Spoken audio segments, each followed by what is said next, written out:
మనలో ప్రతి ఒక్కరం కూడా సనాతన ధర్మం గురించి మాట్లాడుతూ ఉన్నాం. అంటే ఆడవాళ్ళే కావచ్చు, మగవాళ్ళే కావచ్చు, యువకులే కావచ్చు, వీళ్ళందరూ కూడా అందరూ ఈ మధ్య సనాతన ధర్మం, సనాతన ధర్మం, సనాతన ధర్మం వర్ధిల్లాలి అంటారు. బాగుంది, అంతవరకు బాగానే ఉంది. ఇన్నాళ్ళు లేనిది ఇప్పుడు బయటకు వచ్చింది. మూలపడిన దాన్ని మళ్ళీ బయటకు తీశారు. సంతోషకరమైన విషయం. అయితే అసలు ఈ సనాతన ధర్మాన్ని పాటిస్తున్న వాళ్ళు ఎంతమంది, అసలు ఈ సనాతన ధర్మం అంటే ఏంటి అనే ఆలోచన చేసేవాళ్ళు ఎంతమంది ఉన్నారు, ఆచరించే వాళ్ళు ఎంతమంది ఉన్నారు అంటే వేళ్లలో లెక్క పెట్టవచ్చు.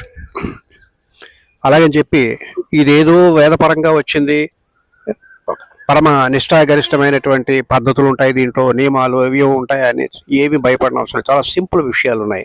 అందులో ఒక చిన్న విషయం గురించి మనం ఇప్పుడు చర్చ చేసుకుందాం. జాగ్రత్తగా వినండి. ఇదేంటంటే మనలో ముఖ్యంగా ఏంటంటే ఒక సంస్కారం, ఒక సంపద, ఒక ఫ్యామిలీ కానీ, ఒక కుటుంబం కానీ, ఒక సమాజం కానీ బాగుపడాలంటే దీనికి ముందు పునాది ఎవరు అంటే స్త్రీ. ఈ స్త్రీ అనేది ఈవిడ మొట్టమొదటిగా ఈ సనాతన ధర్మాన్ని పాటించాలి. ఈవిడ పాటిస్తే ఈవిడ ద్వారా ఈవిడ పంచినటువంటి ప్రసాదం యావత్ కుటుంబానికి చేరుతుంది. ఇలాగే ప్రతి ఇళ్ళు కూడా ఎవరి కుటుంబాన్ని వాళ్ళు జాగ్రత్తగా పాటిస్తూ ఉంటే సమాజమే సనాతన ధర్మమై వర్ధిల్లుతుంది. అయితే ఇక్కడ ఏంటి మనం చేయాలి, ఎలా పాటించాలి అంటే ఏం లేదు. స్త్రీలైనా పురుషులైనా ఉదయాన్నే లేవడం, లేచిన వెంటనే జనరల్గా ఆడవాళ్ళు మనం వీళ్ళలో జరిగేది ఏంటంటే టీ కాచడం, పాలు కాచుకోవడం, ఏదో టీ చేసుకోవడం, ఇటువంటివి జరిగిపోతున్నాయి. ఇది కాకుండా ముందు లేవగానే ముందు కాలకృత్యాలు, స్నానం అయిపోవాలి. స్నానం అయిన వెంటనే పొయ్యి దగ్గరికి వచ్చి వాళ్ళేం దీపాలు వెలిగించి దండాలు ఏం పెట్టట్ల అవసరం లేదు.